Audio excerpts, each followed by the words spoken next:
Hello everybody and welcome. Ubisoft have just released the Year 4 Season 1.3 designer notes for Rainbow Six Siege. And for those of you that don't know, this is where we get to look at a very interesting graph regarding operators, their pick rate and their win delta. So halfway through each season, the designer note shares information about the work of their balancing teams. For this specific graph, they've used data gathered since Wind Bastion balancing changes and the introduction of the new Australian operators Mozzie and Gridlock. They use player feedback to help show them where to begin looking and data to drive balancing changes. Combining both of these aspects helps them to decide if adjustments are needed, and with sharing this data it should give everyone as much context as possible to explain their changes and explain the reasoning behind them. And so without further ado, let's have a look at this first graph for the attackers. So as always, as you can see across the bottom line here, we can see the pick rate.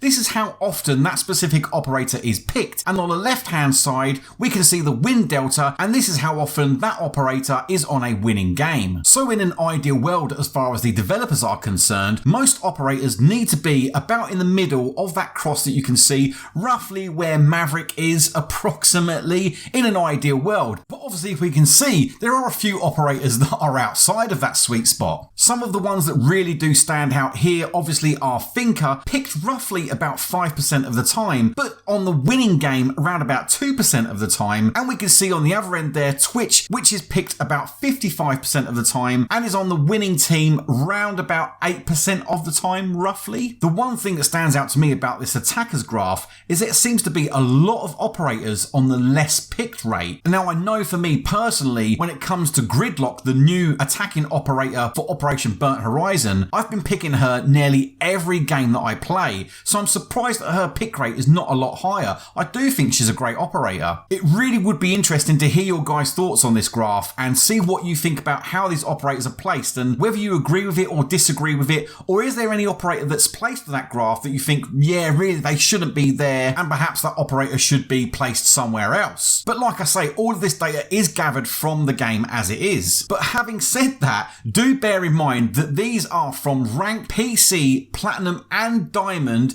since Year 4 patch 1.0 only. This doesn't take into consideration any casual players, which is then where I come into it because I never ever play ranked, I only ever play casual. But now let's have a quick look at the defenders here, and you can see this is a lot different graph from the attackers. Way down in the bottom left hand corner here, we can see with a pick rate of about 0.01 and a win delta of about -3, if not even more, we have Clash and Tachanka. This will be absolutely screaming at the devs that these two operators desperately need something doing to them to change that pick rate and win delta. Castle is another one down there in the bottom left hand corner with a pick rate of about 9% and again the win delta of around about -3.0. This is massively saying that these operators are underpicked and they are way too weak. But then you can see Frost here with a pick rate of about 9% roughly and a win delta of around about 2.8, 2.9. Again, Frost would be underpicked but considered too strong. So again, a really interesting graph there to give us a look at these defensive operators, and just quickly noticing Mozzie there, he is almost exactly on the sweet spot, exactly where they want them, with a pick rate of about 22, 23% roughly and a win delta of around about 0.5. And I personally have got to say, I don't really play Mozzie that often at all. But again, that is casual. These graphs are based on ranked, PC only, Platinum and Diamond players. Now also coming along with these Year 4 Season 1.3 designer notes are all of the changes that will be coming to the operators. And if you do want to read those, I will leave a link in the description down below. And there are a lot in there. Most of them I have already covered in previous videos. But again, like I say, if you do want to read the full designer notes, there will be a link in the description down below. Thanks a lot for watching everybody. I do as always appreciate your time. Like I say, it really would be interesting to hear your feedback on these graphs and these operators for these balancing changes. And until next time, goodbye.